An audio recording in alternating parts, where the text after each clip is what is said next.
Hey guys, Peter Harper, Managing Director and CEO of the Asena Family Office. For those of you who are not familiar with the business, we're a multifamily office advising foreign family offices and private clients on US direct investment and mergers and acquisitions.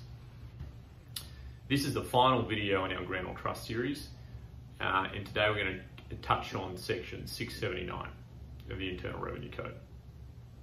For those of you who are not familiar with the Grantor Trust rules, there are a set of provisions contained in the code which attribute income, gains or losses derived by a US domestic trust or a foreign trust to an individual that is classified under the code as a grantor.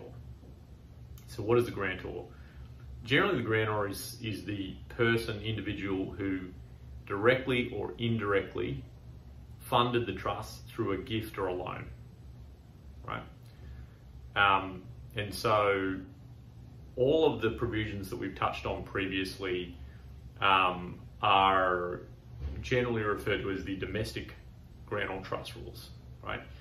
There was a very specific section, section 679, specifically set up to tax foreign grantor trusts. So in order to have a foreign grantor trust, you need to have a trust that's a foreign trust, right? So it's governed by foreign law.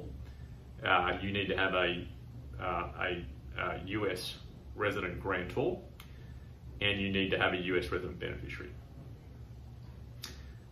This is one of the most aggressive anti-avoidance rules, in my opinion, that exists in the code, right? Because the way in which the mechanics of the provision work is that to the extent any major changes to the terms the trustee are made, whereby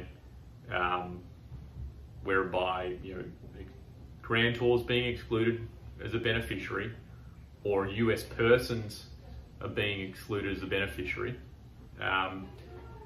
the terms of the code and the Treasury regulations have the effect of saying, hey, listen, even if no US beneficiary can receive a distribution on this trust, if at some point that could have been the case and a major overhaul of the deed's been made to facilitate this, then regardless of what's going on with the trust, we will still attribute income, gains or losses to a US resident grantor.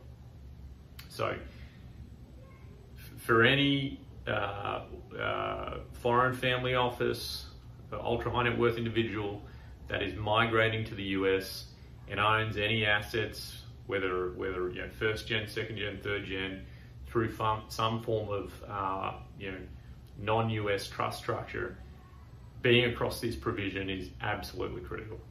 So if you own a foreign trust and US person, someone who's now US or is about to become a US resident taxpayer, contributed to a trust, and you expect the trust is going to have a US resident beneficiary, or maybe in the past, prior to a variation, had a US resident beneficiary, then I think you've got an issue under 679.